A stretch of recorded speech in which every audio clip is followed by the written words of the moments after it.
A4C all for Christ. ఇది మొదలుకొని నిరంతరం నీ రాకపోకల యందు యెహోవా నిన్ను కాపాడును. ప్రార్థన. ప్రేమమైడ కృపామైడ పరలోకమందున్న మా తండ్రి, మహిమగల మీ నామమునకు స్తోత్రములు దేవా.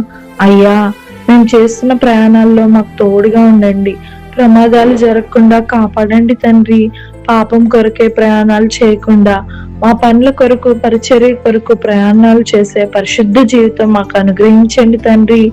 సేవ కొరకు సుదూర ప్రాంతాలు ప్రయాణం చేస్తున్న సేవకుల ప్రయాణాలు, బ్రతుకు తెరువు కొరకు దూర ప్రయాణాలు చేస్తున్న మా అందరి ప్రయాణాలు సఫలం చేసి క్షేమంగా సురక్షితంగా తిరిగి గృహాలకు చేర్చమని వేడుకుంటూ, మా క్షేమానికి ఆధారమైన మీకే స్తుతులు చెల్లించుకుంటూ, నమ్ముట నీ వల్లైతే నమ్మువానికి సమస్తమును సాధ్యమే అన్న విశ్వాసంతో యేసయ్య పరిశుద్ధ నామములో ప్రార్థించి పొందుకున్నాం పరమ తండ్రి. ఆమేన్.